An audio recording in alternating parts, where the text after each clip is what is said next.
Welcome back to China Now. In this second segment, we have Threshold explaining the lithography machines and what is the impact that have created, what is everyone talking about it, and if China can develop cutting-edge lithography machines independently. Likewise, in Thinkers Forum, we have Casey Pratt Jr., founder of Pan-African Television at the Africa Current Situation and Future Trends speech.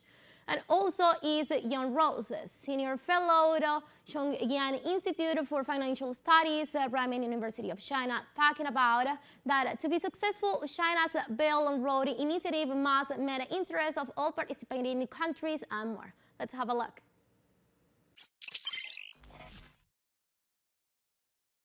What are lithography machines? Why is everyone talking about them? Is it so difficult to make one? And can China develop cutting-edge lithography machines independently? Microchips or semiconductors are the brains behind most of our electronic devices. From computers to phones, cars to appliances, they are essential to our digital world, and a key process in chip making is lithography.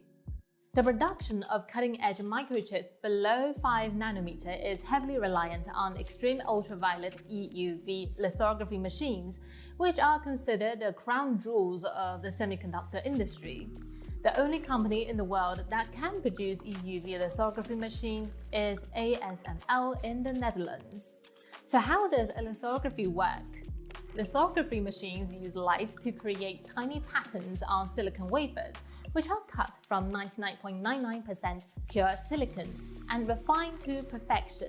The patterns are like instructions that tells the microchips what to do. To make these patterns, lithography machines use a thin plate with a circuit diagram on it called a mask.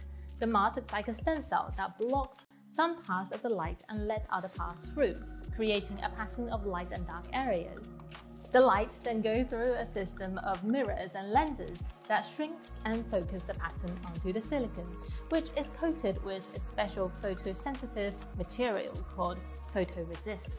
The photoresist changes properties when exposed to light, making it easier or harder to remove. By removing the unwanted photoresist, the pattern on the mask is transferred to the silicon. The silicon then goes through other process to become a microchip. The smaller the pattern, the more powerful and efficient the microchip. However, there is a limit to how small the patterns can be, which depends on the wavelength of light used. Shorter wavelengths allows for smaller patterns. The most advanced lithography systems use deep ultraviolet, that's DUV, or extreme ultraviolet, EUV light. DUV systems use wavelengths around 20 nanometers that can print features down to 7 nanometers, while EUV systems use 13.5 nanometer light and can print features down to 3 nanometers. So EUV allows for more complex chip designs. Now we know why lithography is so critical for advanced chips. But a lithography machine itself is one of the most precise and complex machines humans can currently produce.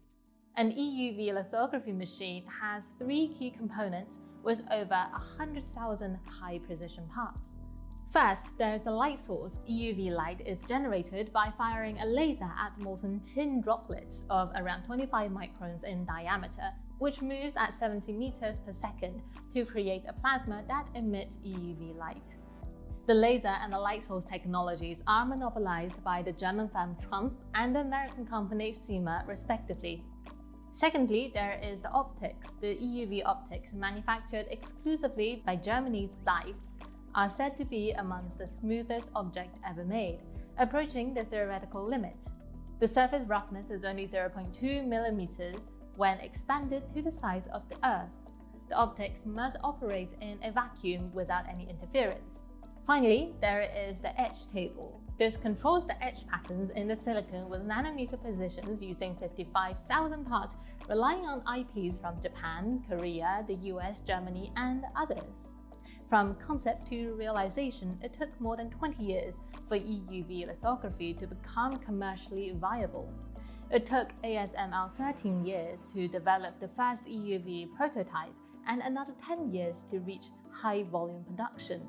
Although manufactured by ASML, only 15% of EUV lithography machines are produced in-house, with 85% of parts being imported. EUV lithography is a collaborative effort involving 7 to 8 countries. In order for China to break through the technical barriers and produce advanced lithography on its own, it would have to achieve complete self-sufficiency across all 3 components. Meanwhile, the source power limited to around 500 watts EUV is reaching fundamental limits. This strains patterning for the 3nm node and drives up cost. To move forward, the industry is exploring new directions such as SSMB EUV light source. In our last episode, we will take a close look at this new technology, SSMB EUV, which went viral in China for its potential to break through the US blockade. As usual, we look forward to hearing from you. Comrades and friends, there are many reasons why this discussion is very, very important. And one of the first reasons why this discussion is so very important is just that what happens today is rooted in what happened yesterday. And what happens today is the basis for what is going to happen tomorrow. And in this connection, we recall the great strides that were made in fomenting, developing friendship between the Chinese people and the African people by great names in history, like Chairman Mao, like Premier Chu Enlai, Kwame Nkrumah, Sekou Touré, Modibo Keïta, amongst many others, who saw that the struggles of the Chinese people and the struggles of the African people were inextricably linked, and that we can only move forward together to victory after victory. This is one of the bases why we feel so happy and proud to be amongst you today. Again, it is important to recognize that throughout most part of recent history, the enemies of the African people, those who obstruct the development of the African people, are the very people who seek to impose war and hatred on the Chinese people. Today, those who are fighting us, who are fighting our efforts to build an independent and united continent, are the same people who are pushing forward the idea of 2 Chinas. They are the same people who are using Taiwan as an excuse to wage a senseless war on Chinese civilization and to bring us back. This must be a joint commitment which brings us together. We are also undoubtedly convinced that our task is to build a new world, to construct a new world. A new world in which the resources of the world will not be used to promote weapons of mass destruction. A new world in which the resources of the world will be utilized to make sure that we fight hunger, illiteracy, disease, and so on. This is a joint commitment that we can explore further. Today we look around Africa, and interestingly, the people of Africa suffer excruciating poverty. You look around Africa, access to education is so very limited. You look around Africa, and the African people are no longer able to own their resources and to exploit these resources for their own benefit. The question has often been asked, how come that a continent which has 60% of the arable lands of the world is not able to feed itself? How come that in spite of the population of Africa, in spite of the role that Africa has played throughout the history of mankind, Africa has no seat at the United Nations? How come that today our people have no access to electricity, in spite of the fact that we have the resources which can and must enable our people to enjoy electricity everywhere they are? Of course, the answer to this question lies in the fact of our history and our present. And if you look at our history, there is no doubt at all that over a long period of time, over 100 years, our people was captured as beasts of burden to work the fields to build the basis of today's capitalism. There is no doubt at all that our people were subjected to colonial exploitation, and there's no doubt at all that our people today are victims of neocolonial exploitation. That is only one part of the problem. The other part of the problem is that we are being told, and our leaders are listening to this cock and bull story, that the only way the African people can develop is to adopt the models of the capitalist states. That if we want to move forward, we have to be like Germany. If we want to move forward, we have to be like Britain. If we want to move forward, we have to be like the United States of America. There is no way the African people can develop on this basis. And it's clear. First, capitalism today benefited extensively from the slave trade, which provided free labor to build the world on which capitalism is built today. Today, we in Africa, which people in the world can we go and capture as slaves to work for us for hundreds of years without pay? That option is not available to us. And it's only an illusion to think that that option is available to us. Today, the African people cannot colonize any other people in order to take control of their resources and exploit these resources for advancement. That option is also closed to us. The option which is open to the African people is to struggle, first and foremost, to own our own resources and to exploit our own resources for our own benefit. We have no option than an independent, self-reliant development within the framework of Pan-African unity. That is the only option available to us.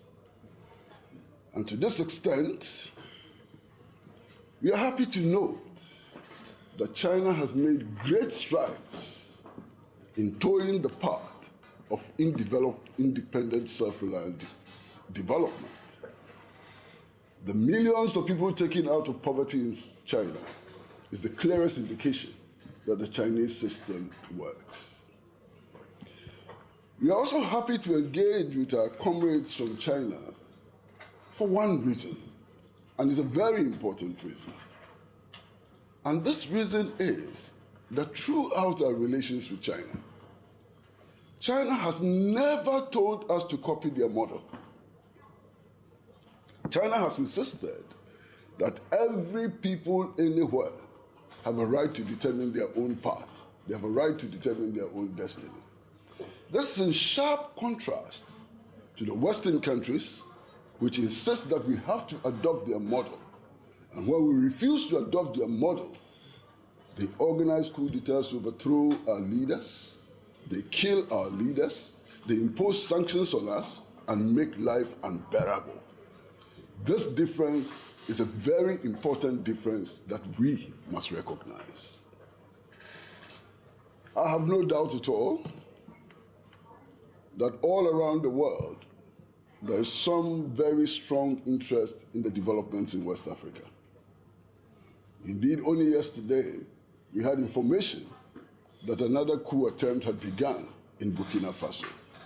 And the coup d'etats are spreading, especially across the West African region. Many people have asked, why these coup d'etats? The answer is very simple. The peoples of Africa are waking up. The peoples of Africa are waking up to the reality that they suffer imposition of systems, of ideas, and so on. And that the only way they can break out of this stranglehold is to begin to reject their neo-colonial leaders and to build people's power, leading to the establishment of mass democratic people's revolutions across the continent. Of course, coup d'etats have their limitations. They are necessarily conspiracies. They do not have a basis in mass democratic organization and so on. But in a situation where people free expression has been suppressed. In a situation where elections have been reduced to a farce and so on, what do we do as African people? So these coups d'etats are expressions of the anger of the African people against their continued exploitation and domination by the Western powers. And it is interesting that these have broken out largely in the French-speaking areas of Africa.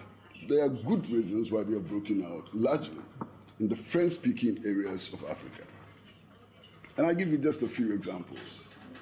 One, all French-speaking African countries, by some arrangement, are compelled to keep their foreign reserves in the Central Bank of France.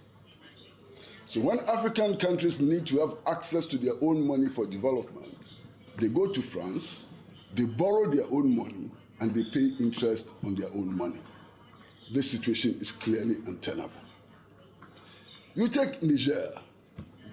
Niger is the proud recipiency for uranium.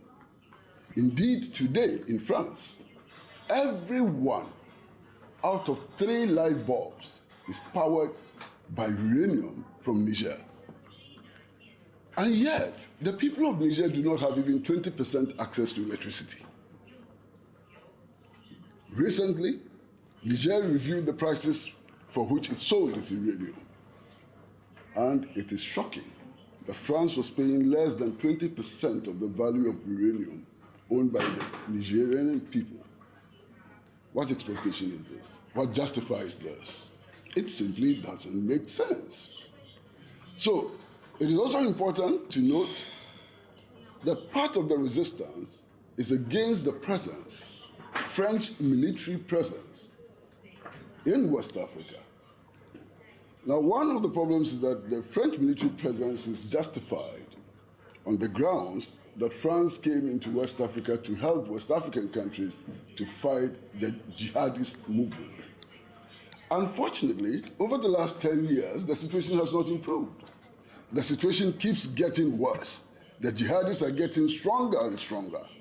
In Burkina Faso, up until last year, about 60% of the land territory of Burkina Faso was in the hands of the insurgents. So the farce of the French, of the Western countries assisting West Africa to fight jihadists has collapsed. Nobody believes that story anymore. And indeed, West Africans are getting increasingly convinced that the foreign military presence on West African soil is designed mainly to help the imperialist powers take control of our natural resources. Now, in all of this, I think it's also very, very important for us to recognize that the second largest drone base of the United States of America is stationed on Nigerian soil. Now, it does appear that the focus is on France.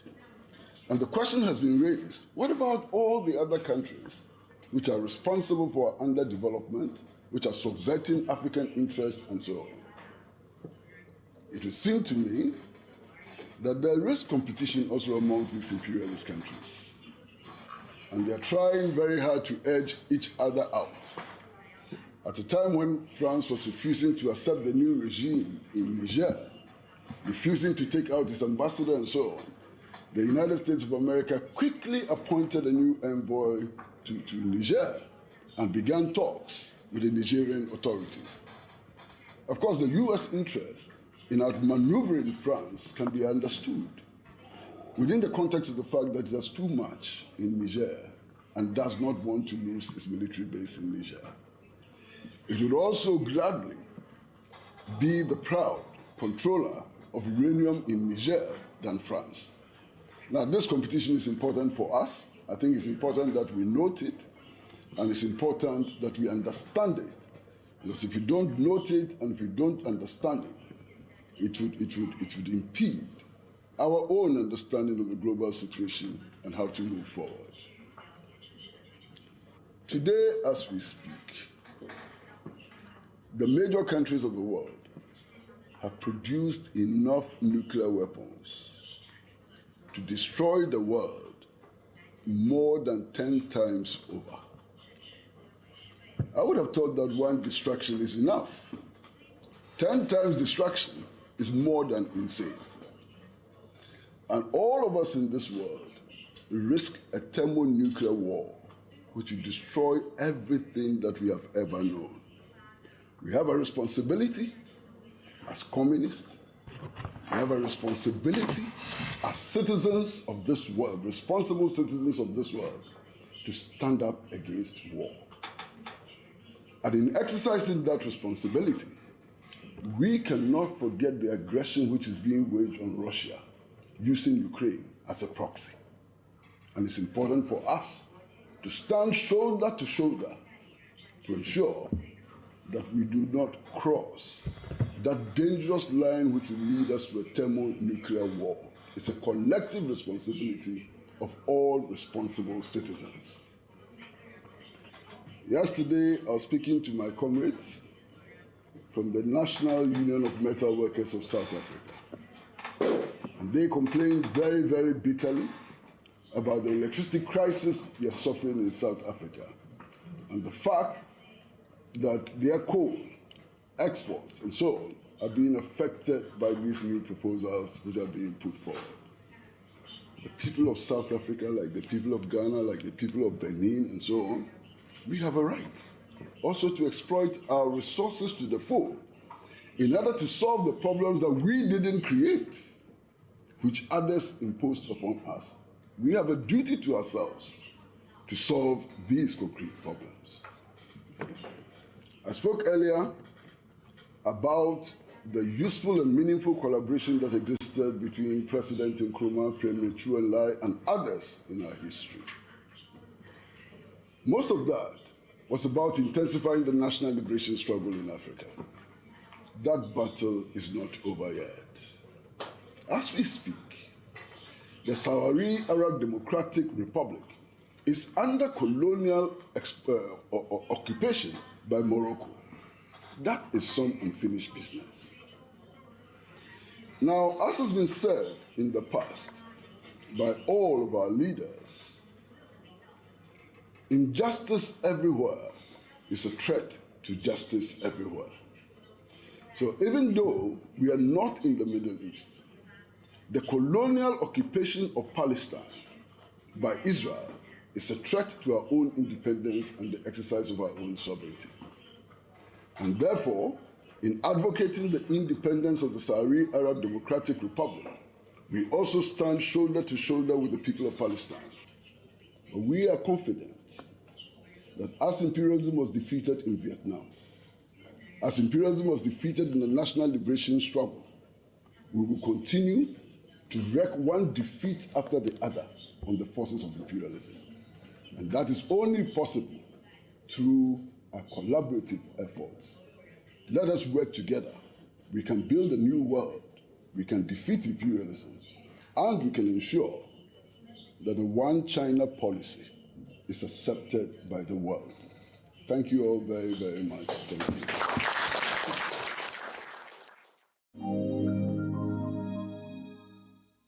To be successful, China's Belt and Road Initiative must meet the interests of all participating countries.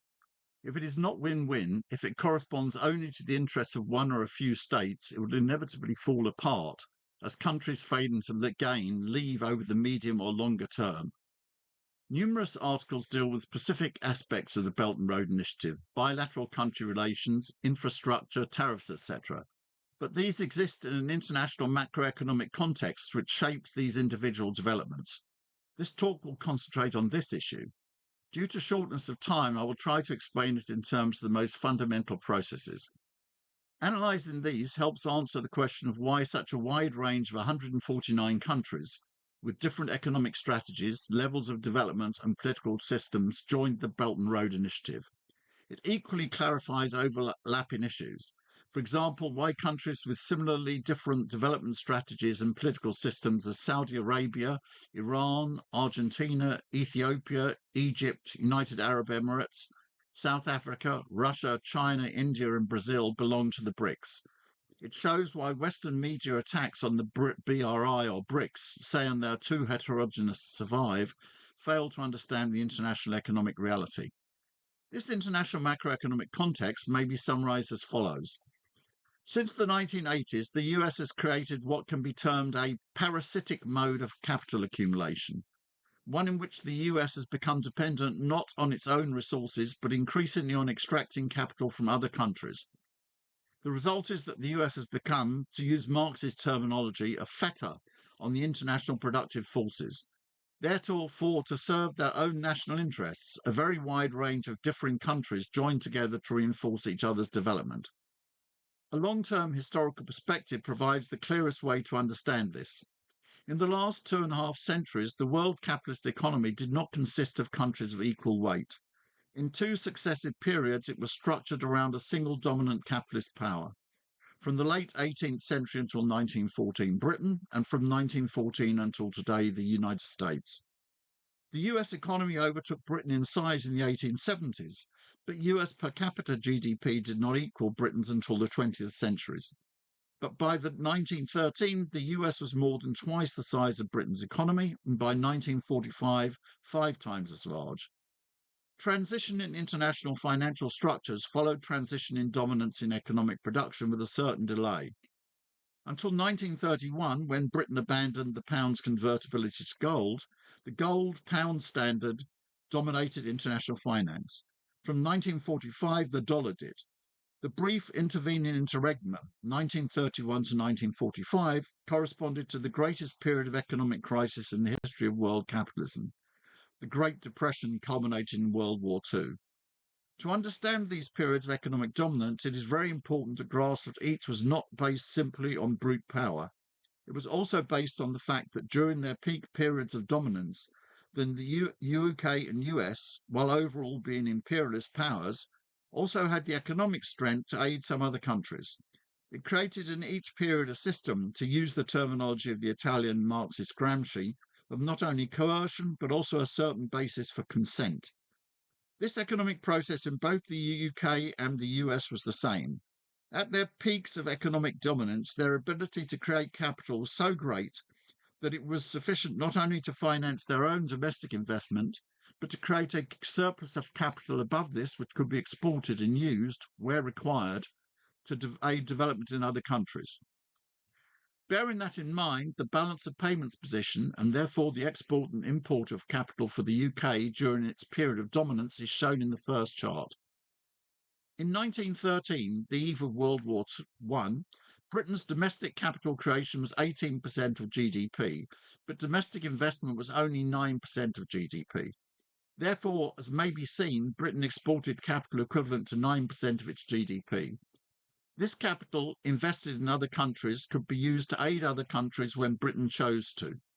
Imler's book, Economic Elements in the Pax Britannica, is a classic study of this. This analyses how Britain's 19th century international dominance was secured not only by the British fleet, the 19th century's most powerful military force, but also by economic investment and aid. But the combination of the US's rise and the economic damage Britain suffered in World War I meant by 1931 Britain could no longer maintain this stabilising role. As the chart shows, Britain's ability to export capital reversed. Instead, it imported capital from other countries. Britain became a parasite in the world economy, losing its leading role in world finance and power. The second chart shows that when the US took over from Britain, it showed the same pattern. From 1913 to the early 1980s, with rare exceptions, the US created more capital than it invested domestically. The US had a surplus of capital it could invest in other countries. The US therefore could support its international hegemony not only via violence, the Korean and Vietnam Wars, numerous coups d'etats, but also by aid. Marshall aid to Europe after World War II, the Alliance for Progress in Latin America after the Cuban Revolution, building up the Asian tigers during the Vietnam War, etc. But for reasons which there is not time to go into here, from the 1980s this situation reversed, as the chart shows. The US no longer generated even enough capital to finance its own domestic investment. It became dependent on import of capital from other countries. The US, therefore, as with Britain previously, became a parasite in the world economy. That is why the US up to the 1980s is best described as a parasitic mode of capital accumulation. As the US depends on extracting capital from other countries, it is taking capital which could have been used for their own development. The parasitic character of the US means it's become a fetter on the development of other countries. This fetter is worsened because this parasitic mode of capital accumulation only generates very slow growth, as shown in the third chart. US average annual economic growth today is only 2%. This is because every major country, including the US, is primarily dependent on capital generated in its own borders. Capital from abroad is insufficient to power rapid economic growth. Therefore, as the US's domestic capital creation weakened, the US economy slowed. But the US is intent on maintaining its international hegemony despite its slow growth. It therefore employs supplementary means to attempt to slow other economies to an even slower growth rate than its own. Tariffs, technology boycotts, bans on Huawei, etc. The US therefore becomes a double fetter on the development of the productive forces. Finally, this means that the balance between coercion and consent changes. The US, no longer with their resources to create consent, is increasingly forced to rely on coercion, force, therefore colliding with an increasing number of countries. To understand the international consequences of this, the best starting point is Marx's famous analysis. At a certain stage of development, the material productive forces of society come into conflict with the existing relations of production. From forms of development of the productive forces, these relations turn into their fetters. Then begins an era of social revolution. That is usually applied to a national situation as a cause of socialist revolution, but it can be understood internationally in a wider sense. The US has become a fetter on the development of the productive forces internationally. To develop themselves, to pursue their national interests, countries are therefore forced to act independently of the international structures created by the US. This does not only apply to countries which are opting for a socialist model, although it includes these. It includes any countries which wish to pursue its national interests with very different economic, social and political systems. These countries wish to develop their productive forces and escape the fetter on the productive forces constituted by the US, then need to interact and cooperate. This creates the basis of the Belt and Road Initiative and BRICS. This is why these organizations are much more stable than the US believes. The international process is what creates the basis for their development. BRI, BRICS, and other similar developments are therefore the kernel of an international system which takes forward instead of being a fetter on the productive forces. Thank you. And this was another episode of China Now, a show that has opened a window to the present and the future of the Asian giant. Hope you enjoy it. See you next time.